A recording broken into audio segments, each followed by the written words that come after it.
Vous souvenez-vous de ces photos de plage des années 70 où tout le monde semblait mince et élancé? Avez-vous remarqué que les silhouettes ont commencé à changer mystérieusement dès le début des années 80? Regardez n'importe quel album de famille, les mariages, les communions, les vacances à la mer. Les corps minces dominaient le paysage français sans effort apparent, sans régime miracle, sans salle de sport. Puis quelque chose de profond s'est transformé dans notre façon de vivre, de manger, de bouger. Une révolution silencieuse qui a redessiné nos silhouettes pour toujours. Aujourd'hui, nous allons découvrir ensemble les véritables raisons qui ont fait basculer la France vers une épidémie de surpoids que personne n'avait anticipée. L'invasion des produits industriels dans nos cuisines. Les rayons des hypermarchés Carrefour et Auchan se transforment radicalement au début des années 80, explosion de couleurs et de promesses sur des emballages brillants. Findus, Marie, Fleury Michon débarquent dans les congélateurs familiaux avec leurs barquettes miracles prêtes en quelques minutes au micro-ondes. Le four à micro-ondes, justement, cet appareil spatial qui fascine toute la France,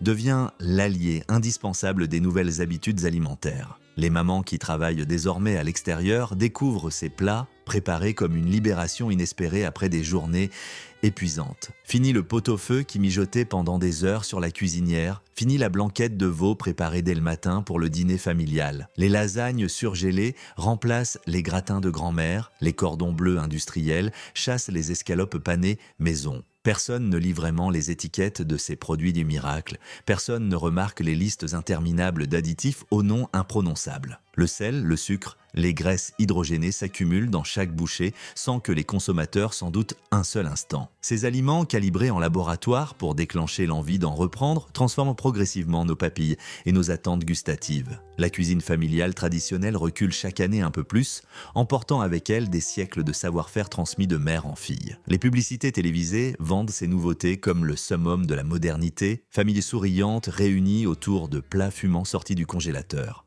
Captain Iglo devient le héros des enfants français, ce marin barbu qui promet des poissons panés dorés à souhait sans aucun effort. William Saurien et ses cassoulets en conserve remplacent les plats mijotés pendant des heures dans les cuisines du Sud-Ouest. Les épiceries de quartier ferment les unes après les autres, incapables de rivaliser avec ces temples de la consommation moderne. Le garde-manger de nos grand-mère, ou avec ses bocaux alignés, cède la place au congélateur rempli de sachets givrés aux couleurs criardes, les repas perdent leur âme artisanale pour devenir des produits standardisés, identiques de Lille à Marseille, de Brest à Strasbourg, le sucre qui se cache absolument partout. Les industriels français découvrent dans les années 80 une recette magique pour vendre davantage, ajouter du sucre dans tous les produits imaginables. Les yaourts Danone et Yoplait, qui accompagnaient sagement les repas, se gorgent soudainement de sucre, de confiture, de nappage au chocolat. La laitière, Danette, Flamby envahissent les réfrigérateurs avec leurs textures onctueuses et leur dose massive de glucose. Le petit déjeuner traditionnel français subit une métamorphose radicale que personne ne questionne vraiment à l'époque. Les tartines beurrées avec leur confiture maison cèdent la place aux chocs à pic, Frosty, Miel Pops déversés généreusement dans des bols de lait. Ces céréales américaines aux couleurs flamboyantes séduisent les enfants avec leurs mascottes rigolotes et leurs jeux sur les paquets cartonnés. Le Club Dorothée et Récré à 2 bombardent les petits téléspectateurs de publicité pour ces produits sucrés, matraquage quotidien impossible à éviter. Les goûters changent également de visage, le traditionnel pain au chocolat de la boulangerie disparaît progressivement des cartables. Peach, BN, Pépito, granola s'imposent dans les cuisines, portions individuelles pratiques, mais bourrées de sucres ajoutés et de graisses végétales. Le tang et les sirops concentrés remplacent l'eau plate à table, chaque verre devient une dose de calories invisibles. Les sauces industrielles, Amora et Benedicta, ajoutent de leur contribution sucrée au repas. Même la moutarde et le ketchup deviennent des sources cachées de glucose. Nos grands-parents consommaient du sucre visible dans le café, dans les desserts dominicaux, dans les bonbons occasionnels du dimanche. Désormais, le sucre s'infiltre dans chaque aliment quotidien sans que personne ne puisse vraiment le comptabiliser. Le sirop de glucose-fructose débarque massivement dans les usines agroalimentaires françaises, moins cher et plus addictif que le sucre traditionnel. Les sodas explosent en popularité, Orangina, Oasis, Coca-Cola coulent à flot dans les verres des familles françaises. Un seul verre de ces boissons pétillantes contient l'équivalent de 8 morceaux de sucre, quantité astronomique avalée sans y penser. Les distributeurs automatiques envahissent les écoles et les entreprises, accès permanent à des doses massives de sucre liquide. Le pain de mie industriel remplace la baguette traditionnelle dans de nombreux foyers, texture moelleuse obtenue grâce à des ajouts de sucre conséquents. Même les petits pots pour bébés Blédina et Nestlé contiennent des sucres ajoutés, programmation des palais dès le plus jeune âge. La consommation moyenne de sucre par Français passe de 15 kg par an à plus de 35 kg en quelques décennies seulement. La grande arnaque des produits allégés. Les années 80 lancent une croisade nationale contre le gras, ennemi public numéro 1 désigné par les autorités sanitaires. Taille fine, sveltesse, les yaourts 0% envahissent les rayons des supermarchés avec leurs promesses de minceur garantie. La margarine Primevert détrône le beurre de nos grands-mères, présenté comme l'alternative moderne et saine pour les artères fragiles. Les Françaises se ruent sur ces produits miracles persuadées de protéger leur famille tout en gardant la ligne tant désirée. Mais personne n'explique clairement ce qui remplace la graisse retirée de ces aliments prétendument révolutionnaires. Du sucre, encore et toujours du sucre, pour compenser la perte de saveur et maintenir le plaisir gustatif des consommateurs. Un yaourt allégé contient souvent l'équivalent de 6 morceaux de sucre dissimulés sous des appellations techniques incompréhensibles. Les graisses naturelles que nos aïeux consommaient depuis des siècles disparaissent brutalement des assiettes familiales.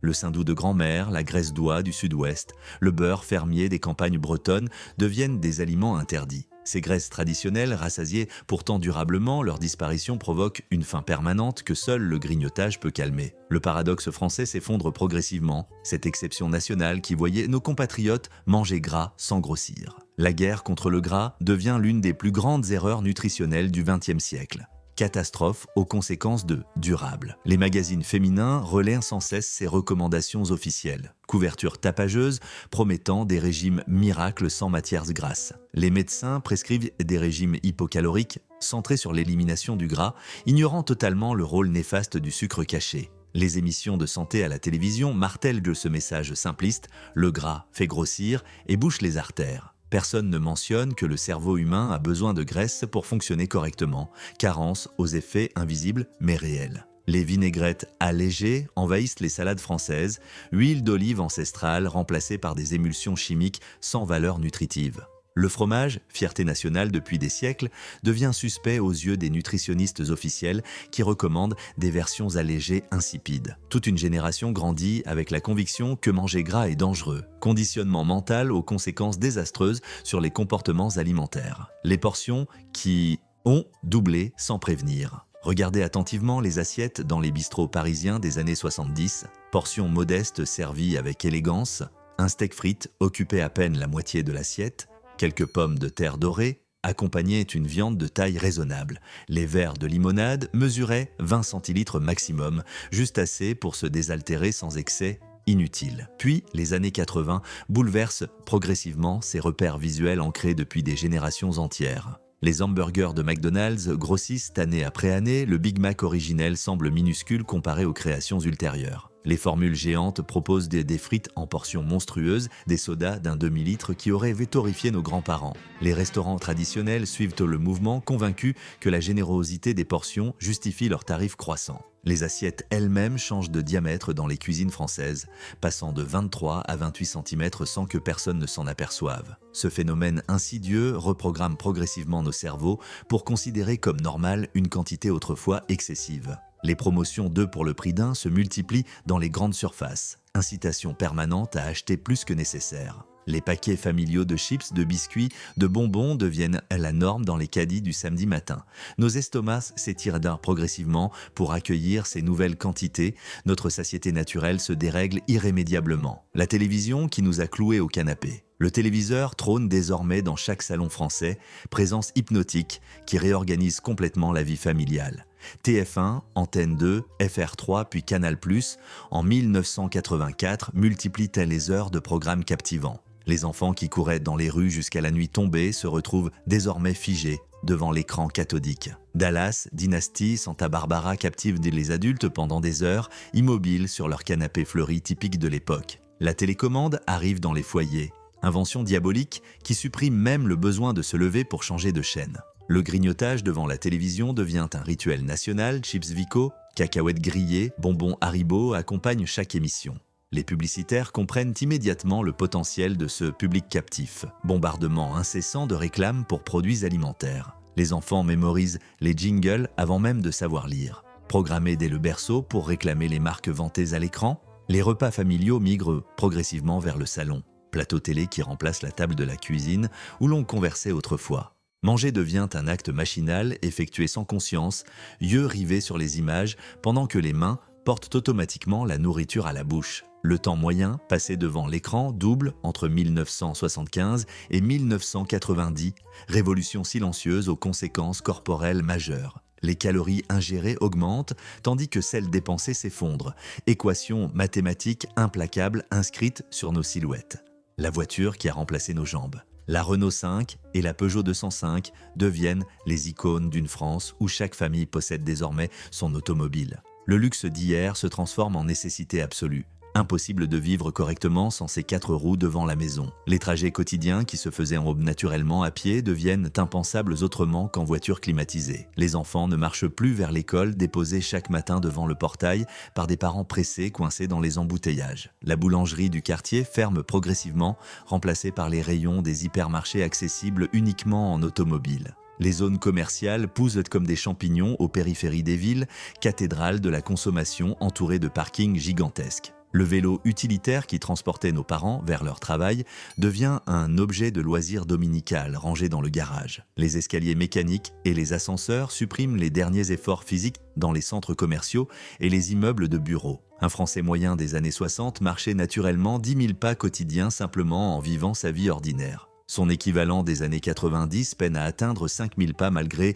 les recommandations médicales de plus en plus pressantes. Chaque kilomètre non parcouru, chaque escalier évité, chaque effort supprimé s'accumule silencieusement sur nos hanches et nos ventres. Le corps humain conçu pour le mouvement perpétuel se retrouve condamné à l'immobilité, prison confortable aux barreaux invisibles.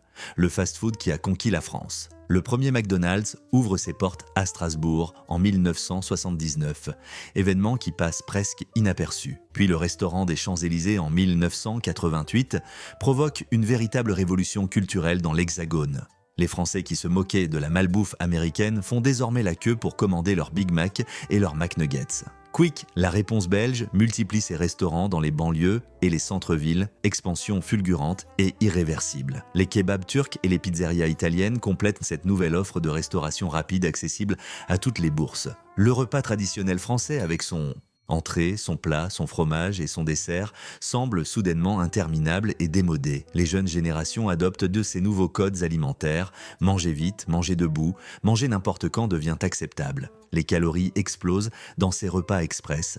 Une formule complète dépasse facilement les besoins énergétiques d'une demi-journée. Le goût standardisé de ces chaînes reprogramme les palais habitués aux saveurs subtiles de la cuisine régionale française. Les frites surgelées précuites dans des graisses industrielles remplacent les vraies pommes de terre rissolées dans le beurre de grand-mère. Le ketchup sucré et la mayonnaise industrielle deviennent les condiments universels, uniformisation des goûts à l'échelle planétaire. La cuisine de grand-mère qui a disparu. Souvenez-vous de cette cuisine où mijotait le pot-au-feu du dimanche, odeur réconfortante qui embaumait tout l'appartement. La cocotte minute sifflait joyeusement pendant que grand-mère surveillait son plat avec l'attention d'une artiste devant son œuvre. Le marché dominical rythmait la semaine, cris des marchands, légumes terreux dans les paniers en osier, poulets fermiers choisis avec soin. Chaque repas nécessitait des heures de préparation, investissement de temps et d'amour que nos vies modernes ne permettent non plus. Les femmes françaises entrent massivement sur le marché du travail dans les années 80.